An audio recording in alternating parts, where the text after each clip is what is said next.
Hello and welcome to my channel. Thank you so much for taking the time to tune in to my crazy ass. Welcome. Here this morning I'm going to be doing a very straightforward demonstration on the narcissist. So we could kind of call this a really quick crash course on Narcissist 101. If you're new to my channel, please consider subscribing. And I do apologize for my gruffy morning voice. I have just woken up, so. But yeah, anyway, let's get on with today's demonstration. So if you are aware of the word narcissist, I mean, there's lots of videos out there at the moment. There's lots of information. It is kind of like a bit of a buzzword, I guess you could say. But one of the benefits of social media is that people are now starting to catch on. People are now starting to have access to the information that they need to be able to deal with an individual like this, okay? So first of all, housekeeping 101, I'm not talking about the run-of-the-mill psychopaths or the sociopaths. We're just talking about the standard garden variety narcissist in this video, okay? Now, first of all, let's just get on with it. So let's do a little diagram. This is narcissist, okay? Now, there are lots of theories around how a narcissist or a personality like this is created. There is, a lot of speculation. We kind of just don't know. Some suggest that it's because the child had an overbearing parent that kind of kept them on a silk pillow and spoon-fed them and told them that they were fabulous and magnetic, that they were super attractive with wonderful charismatic features, that they were special and that they were entitled.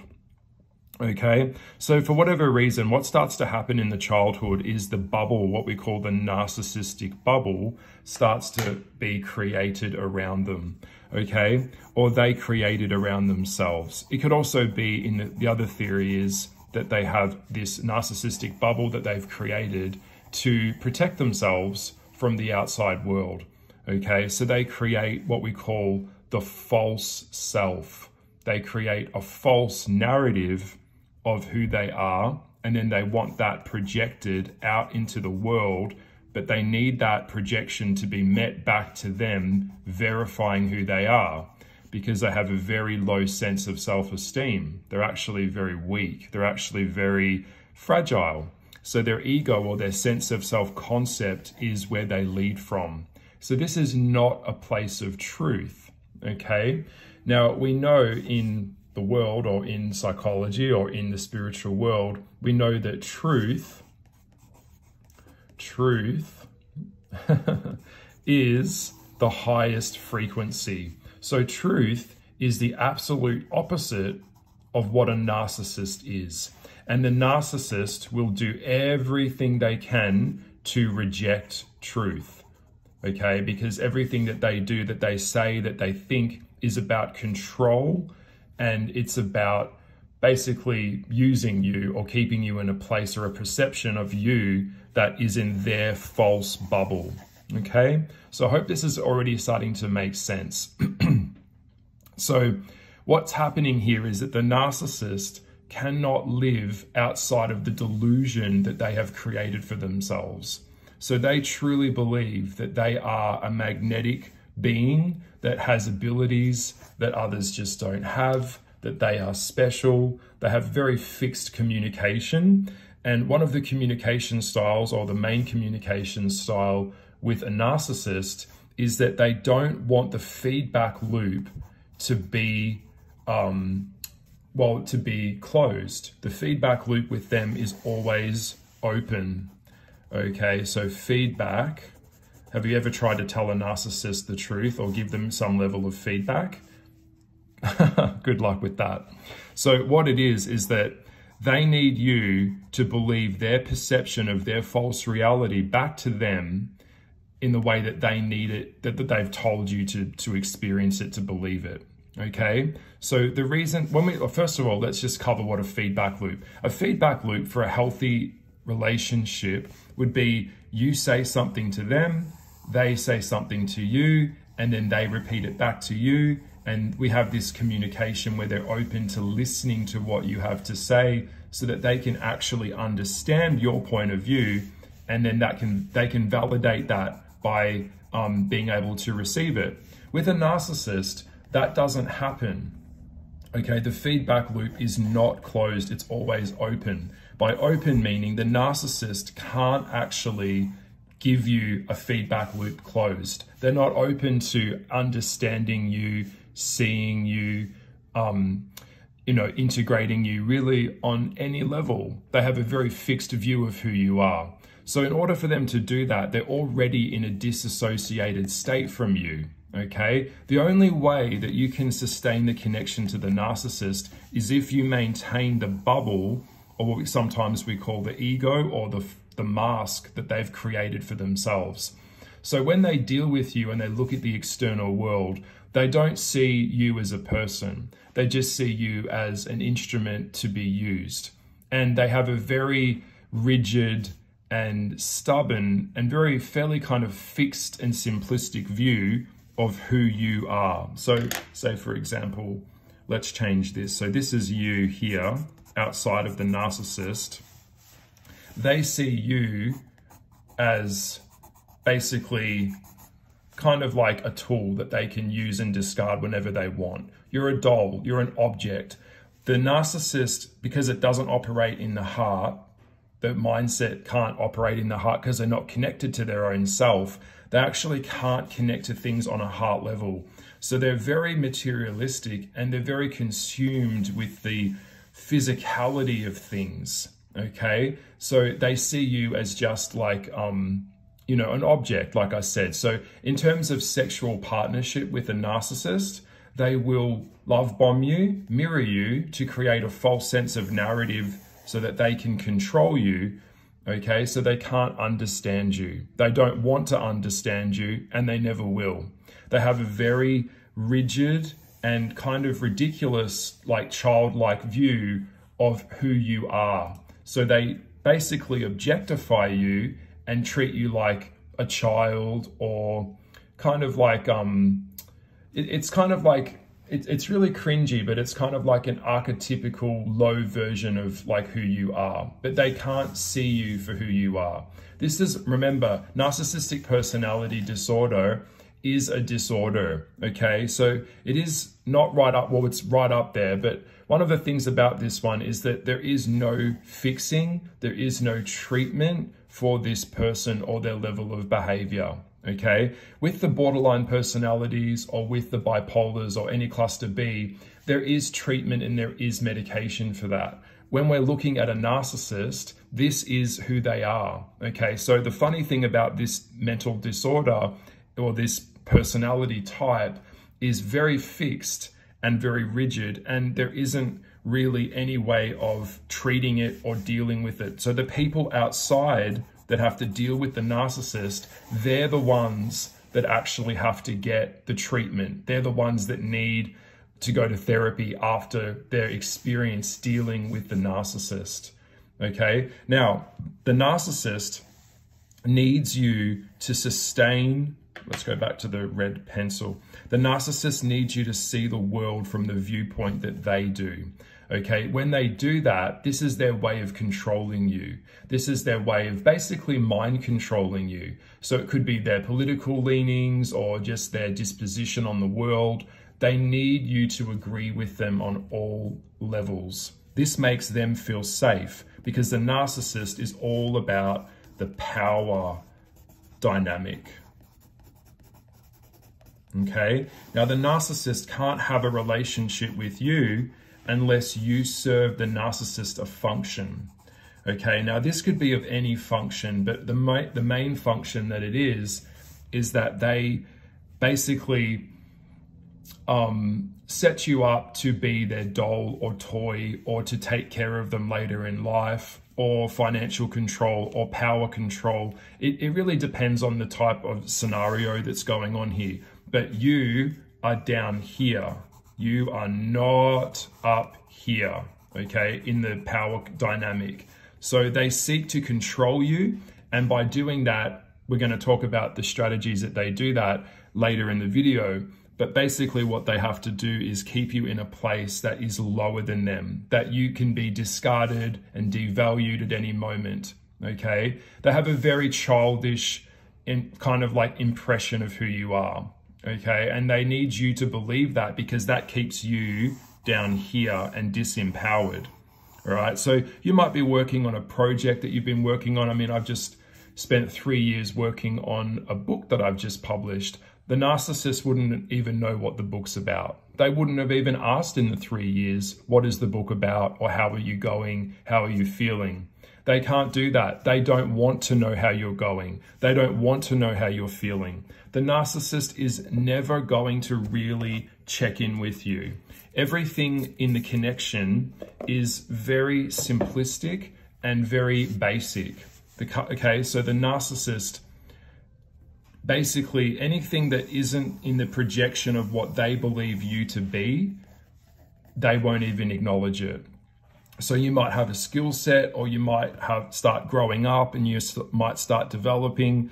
They can't sustain that, because the only way that they can relate to you is by the bubble that they've created around you. That is all that you are to them, okay? They don't have emotional attachments. I need to clarify that as well.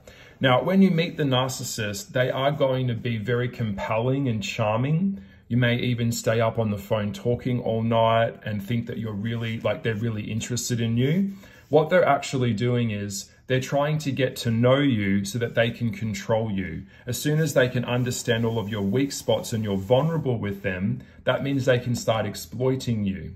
The narcissist will never, ever be vulnerable with you. Notice that they'll never share anything about themselves really with you, but they want to know everything that's going on with you. Okay, this is how it's a one-way street. With a narcissist, the relationship only goes one way, and that energy always goes back to them. It never goes back to you, ever, okay? The moment that anything like the tide might turn or the table might flip or you might be the center, that takes away the power of the false narrative and is what we call a narcissistic injury. Also, that's tied to sharing publicly or shaming them, because the narcissist is based on a materiality level, okay? So they can't get deep connections with you. They can't go deep.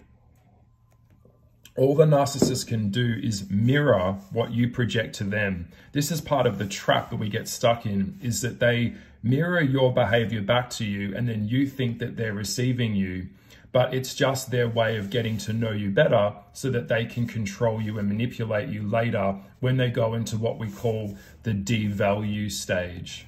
Okay, so with the narcissist, it's mass amounts of idolization and then mass amounts of devaluing you. Okay, you will be devalued. So it's always a one-way street, because the relationship with a narcissist is vampiric in nature, which means they need to feed off you. They need you. You don't need them, but they need you. They need to register that you are always there and that they have control over you. This is also tied into codependent relationship dynamics, and this is about them getting their need met from you. The narcissist cannot sustain a relationship with other people unless it serves the narcissist something. So they will do trapping or binding to you. They may lend you lots of money that will put you in debt to them. That way you will be in debt to them. So they are over the top of you. They're controlling you.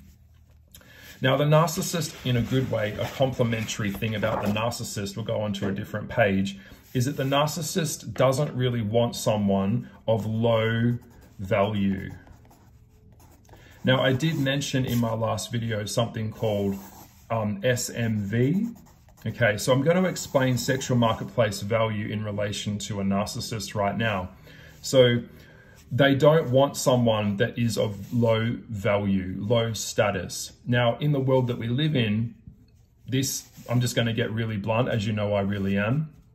So there are paradigms that this world is made up on. We're not all on the same level, okay? I'm sorry to tell you, if you don't know that, we're not all equal. We're not all on the same level. Society has its own set of rules. and its own set of codes and its own sets of levels. Okay, so this could be quite triggering to someone who hasn't heard it explained like this, but I'm going to explain it to you in the context of the relation with the sexual marketplace value. So as people, we are quite primal. We all have an appearance, and that appearance is rated in its projection. We live in a very projection-based reality. So it's kind of like what you look like is your value, how much money you make is your value. So the first one is youth. Okay. Youth, wealth, race, beauty,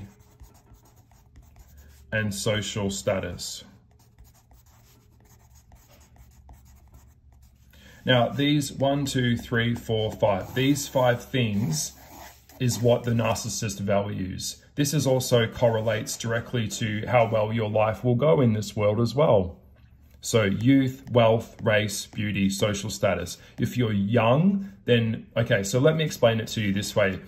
The younger you are, the more easy you are to control to the narcissist. But the younger you are, the higher your sexual marketplace value will be, okay, on the value scale. So 1 being very, very low value, and being a 10 is very high value. Most people sit somewhere around a 5 or around a 6, but the narcissist will be interested in someone with high value, particularly if they're young and good looking. If they're good looking, that means their sexual marketplace value is higher, which makes them more susceptible and more desired by the narcissist, because the narcissist is looking for someone with high sexual marketplace value, because by default, you will be seen with them on their shoulder, which will increase their sexual marketplace value.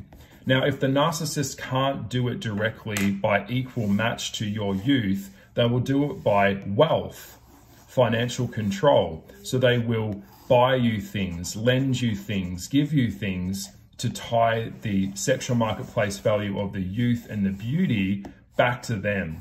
Okay, I know this is getting a bit scribbly, but I hope you're kind of following where I'm going. So that's how it actually works. So they're looking for people with high sexual marketplace value, or they're looking for an empath. Now, an empath is someone that is able to give emotional connection to the narcissist and give it to them very deeply and freely. And that is why narcissists target people that are able to be manipulated. If it's a covert narcissist, the narcissist will feed them a false narrative or a story about how hard their life was, about all the problems that they've had, and they come in under the victim. The narcissist, the covert narcissist, comes in as the victim. So you have to help them. This is also, there's a lot of power in being a victim, okay? Then that is actually an angle that the narcissist will come through to control you, okay? So I'm not going to go too much into covert narcissism. We're just talking about this particular type of psychopathy, okay? Now, we have to always come back to the concept of the narcissist is living in a loop that is delusional. They don't like change. They don't like movement in terms of anything that could move away from them. So if you start to grow, then they're going to have to find a way to undermine you. They're going to have to find a way to shut you down, to control you, to contradict you. That's why they're always going to be giving you underhanded remarks, keeping you off balance, making you second guess yourself, gaslighting you. They'll do something to hurt you, make a snide comment, all of these little jabs, okay? They're hyper vigilant and they're always looking for a way to control you. Now, the narcissist is always looking for like anything that could be like any type of micro facial expression. They need to feed off you. This is where I'm going to come into the later part of the video where I explain to you that once you've removed yourself from the narcissist, their power is gone. Okay, so by any means, the narcissist needs you to be underneath them in whatever circumstances they can create that to do that to you, so that they are in the power. They're significant, you are not. All right, so this is part of what they do. It's basically emotional blackmail. So they're looking for people that they can target that have high value, and then they trap them and control them. The more easier you are to control, the easier it is for the narcissist to gain control over you, okay? Now, like I want to bring up again, they are not capable of emotionally relating to you. They can't. They will not go deep with you. You will not have a deep conversation with them on an emotional heart level. They will avoid it, they will deny it, they will disown it, they'll change the subject. Narcissists use a lot of what we call word salad, okay? Word salad is when someone's talking and it's just like a bunch of buzzwords, it's a bunch of chat, but there's nothing of any depth. It's a salad that's getting tossed around in a bowl, but there's nothing of substance in this conversation. There's nothing of depth. There's nothing of accountability. Because they just can't do it. Everything that is like, everything about them is designed for them to get supply. Okay, you must supply them with their level of energy. The narcissist cannot sustain its own level of energy from its own sense of self. It relies purely on the outside world validating the mask that the narcissist has created, which is what we call the false self. Okay, so false self is what the narcissist has created. And that was the thing that I explained to you before, which is the narcissistic bubble. This is a mask that they put up. They put up this facade that they're very strong, that they're very powerful. They always start conversations off with, well, the reality is, or I'm telling you, and I always know, and they're trying to get you to agree with them to reinvalidate them, okay? They will push you down and wear you down, break you down. Basically, they want to brainwash you so that you are like them, like a little mini-me. Like a zombie. They bite you, then you become like them. That's what they want. They want you to mirror them so that you become their little doll, like a fucking doll, okay? So this is part of there's so many techniques I could share with you in this video, but I'm just trying to keep this as condensed as possible. So it's like a sunflower. You are not allowed to turn to the sun, to anything external outside of them. The sunflower, they believe that they are the sun and the sunflower must turn to them, okay? I know that's a weird analogy, but that's how it is. So the moment that you start to turn away from the narcissist and start pulling away from them or questioning them or defining them, have you ever sat across a table with the narcissist and just disagreed with them on something? You'll watch their eyes change. They go into what we call narcissistic rage. Okay, any type of disagreement, they become enraged. If the power imbalance is shifted, this threatens the false sense of concept to them, which potentially could threaten their supply in the bubble that they've created around themselves, which keeps them safe. But underneath that mask, once the mask is ripped off or it's exposed, the narcissist goes through like basically what we call a narcissistic injury. This is very, very bad. When the narcissist goes through a narcissistic injury, it's that their false sense of self that they've created, that they've built their life on, is now completely exposed, leaving them as they truly are, which is really insecure, very weak, and they don't have a lot of power. It's all about the false sense of power. And they will do this backed by wealth. So like youth, wealth, race, beauty, social status. These are just a few examples of what I'm trying to share with you, of what they'll use and what they value the most. So wealth meaning status. So status is that they're always going on an overseas holiday. They're always buying new property. They're always buying a new car. They're always telling people about what they've bought. It shows higher value. Okay, race goes without saying. Obviously, it plays into it. Beauty, they like beauty. They don't want, they want to fuck the most beautiful person to acquire the level of control over being able to say that they fucked you or used you or, had sex with you. They do not want to build heart-related connections. The narcissist cannot do that. They will not do that. They wouldn't even know how to do that, okay? One of the things that I will share with you is you need to document and diarize everything, all of the connections that you have with them. So if you could record them, that way what generally happens is when it all collapses, which eventually it probably will once you wake up, the narcissist will go into deny, deflect, disown, deny, deflect, disown. I never said that. I didn't do that. I never encouraged you to do that, even though it might have been bad for you. They don't care. When you start to see it for what it is, and you've got proof, you can actually show, no, you actually did say that, and here's the proof. So you've started to basically build up an arsenal of recordings and a lot of information that is now able to prove that the narcissist did in fact behave that way and did do that. And this is the biggest narcissist fear, because the narcissist is based purely on its own projection to the outside world. So if the narcissist is exposed, publicly, this will shame and create the mask or the bubble to break. This will send the narcissist into an absolute meltdown, okay? Because they can't control you anymore. They've lost control. They're going into the death of their ego. You're standing up for yourself, and now you're able to prove that they did what they did. Now, by the way, they can become quite violent and harm you, or they'll try and talk badly about you. If the narcissist can't control you directly, they're going to control you indirectly, okay? Indirect control. That means what they'll probably do is something called triangulation.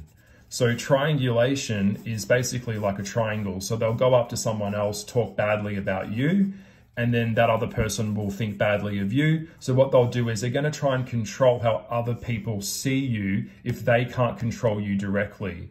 And they will go to extreme levels. This is a super sick mind. It is a destructive mind. And the narcissist by default can't actually really sustain relationships long term. These guys cheat, they're critical, they're harmful, they are going to be attacking other people. They'll guilt shame you. They'll go to someone's wedding, or someone's funeral, and watch a person cry and then tell their other friend that they were putting it on a little bit. They were crying too much. Like even if it was like the death of their own mother, okay? They're pathological liars. You've got to understand that everything that comes out of their mouth, everything that comes out of the narcissist's mouth is a lie. Okay, it's all built on the false narrative. That's why nothing can actually last, because it's not real. The opposite to a narcissist is truth. When you start using truth against them, they go into a meltdown, because the truth is the truth. They can twist it and deny it and deflect it and project it and try and confuse you. But the moment that you are non-reactive and you just come back with truth and your indifference, this is where things start to take control. The narcissist can't guilt shame you. They can't guilt trip you anymore. They can't assert themselves into you anymore. When you start to pull away, by the way, the only way, if you've heard anything in this video, the only way to deal with the narc is to pull away. This is a game to them. They feed off the energy that you give them. Whether you love them or you hate them or you believe them or you agree with them, they need your connection. When you start to become indifferent and ambivalent with them, the power supply is cut off. You don't engage with them the way you used to. You start to pull back your time with them. You create a barrier between you and them. This will send them into a rage because they can't control you. They need to be able to control you, all right? And they will do that by whatever means possible. They might try and reel you back in or give you gifts or try and be nice to you. Don't take the bait. You know that there's something wrong here. You know that there's something quite missing. There's like a hole in their soul. They might try and use the victim narrative. Someone died, I feel bad, this happened to me. They're trying to create an emotional reaction from you to get you to respond to them. Okay, this is the thing, game changer. The only way to deal with them is to not deal with them. This person is fucked. They're never gonna change, they're never gonna listen, they're never gonna grow up. What happens to the narcissist in the end is they end up alone and they die alone. That's what happens to them. Because they can't build or sustain real relationships, they have false relationships with phony people, and they just think that that's real. It's all based on the projection of the external world. It's really inadequate because it's phony. It's a facade. It's fake. It's all based on bravado. It's based on bullshit. Okay, it's not real. It's not reflective. All right, all they can do is feed off other people's energy and trap other people to them. When you start to pull away, it's like a spider in a glass jar. There's nothing for them to grab onto. They can't get if you just flatline with them, then they can't take any power from you, okay? Because you're not giving them an emotional reaction, which is what the narcissist needs. They need the emotional reaction off you to feed off that, okay? So when they start to lose control and really realize the truth, when you pull away, you don't need them, okay? They need you. And if you were to tell them that they need you, they would tell you, how dare you say that? I don't need you. I was here before you and all. But that's just not simply true, okay? They need to manipulate someone, or they'll look for another supply point. Now, most narcissists don't just have one supply point. It could be their partner or spouse, which usually they'll be controlling. Usually a sub or someone with very low self-confidence, they'll manipulate that, or a shy person or a kind person. If you're shy and kind and loving, you are like a helpless little wounded animal, like leaking blood all over the ocean for the shark to come. That's exactly what they want. They want supply. So a typical narcissist will create many different supply points around them. Okay, and so when one supply point gets cut off or that one fades away, they just start directing their power and energy into a new supply. The new supply will already be waiting in the wings. They already would be talking to that person or have that person or whoever that new supply point will be in mind, even when they're with you, okay? They've always got someone in the wings waiting. They need to have supply points. Narcissists will, like if it's a hypersexual narcissist, they'll have many different people that they sleep with. It's like a spider's web. Think of it like a web of some kind. And there's just all these little people, like a grid, all these people that are in this kind of situation where the narcissist has got many different people, many different sexual partners that they just come and go with whenever they feel like it. So one of the things is because they can't relate to you on a heart level, they objectify you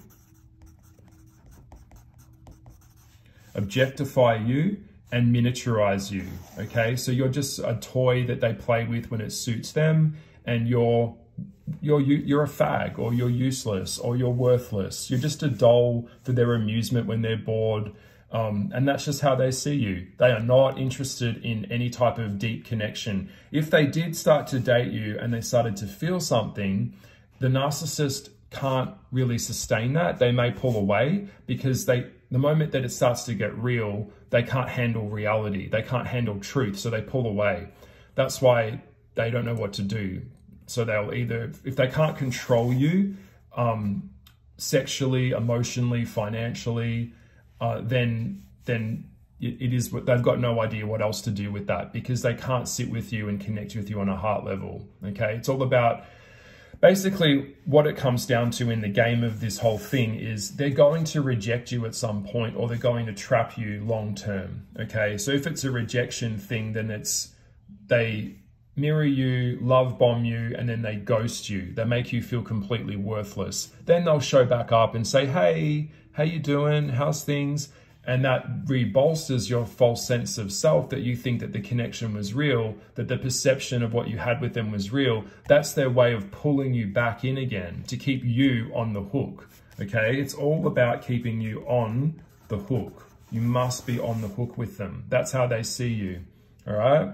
Then they'll reject you, then they'll, message you again. So it's just kind of like I said, it's super destructive, because all they can do is see you as you know, basically something like I've mentioned to you before. I don't know how else to word it to you. It's pretty straightforward. Now, if you've got a strong mind, if you started to wake up and you've got the ability to expose the narcissist for what they are and show their behavior back to them, the narcissist will not like this. Okay, they can't handle that. They will do everything they can to try and stalk you, watch you, control you. They'll upload apps that they would never have uploaded just to see where you are. They'll try and download malware. They'll try and check in with you. They need to know where you are at all times. The narcissist must know where you are because you belong to them in their bubble. Okay, so if you go to visit your family, why are you visiting your family? You should be back here. They'll tell you that you're a bad parent to your animal. They'll tell you that you're worthless. They don't see value in you outside of what their narrative that they've created around you is. You have to conform to the narrative that they've created that you have to be. That's it. That's your limit. That's your talent. Okay? They will roll their eyes while they're talking to you, look behind you, play around on their phone in front of you. They can't make eye contact because it's anything to do with real connection. They can't do it. All right? They will not do it. They will get very savage if you deny or tell them something that is counteractive to what they believe. They freak out. All right. So it's got to always be in their favor. You must always be inferior to the narcissist. Okay. They are special. They are entitled. They also contradict themselves constantly. So that it's do as I say, not as I do. And then, of course, nothing that they say makes sense. They might tell you that they've gone to LA when they really went somewhere else. They might have told you that they had an operation where they went under anesthetic, and then you find out that the operation that they had didn't actually require them to go under the anesthetic. But the moment that you start to threaten them with the truth, the bubble of the false reality starts to get threatened. This makes them mad. Basically, they want to deflect it, and then they'll be like, you know, that didn't happen, or you're crazy, or you're mentally ill. They'll use anything they can to try and make you look like you're in delusions of grandeur, even if you just bring up the truth of their own behavior back to them. It's like taking a huge hit. If they can't manipulate and control the narrative, then they won't even engage. Okay, so if you're really, really strong in who you are, and you have a very, very strong sense of self, and you are indifferent and you don't react and you don't give them energy, the narcissist can't grab you, like I said, the spider in the jar. They can't get anything from you. The narcissist just turns on and away and looks for other supply points. So the only way to deal with them is to disengage with them and don't validate, be indifferent, poker face. Don't say anything that could show emotion.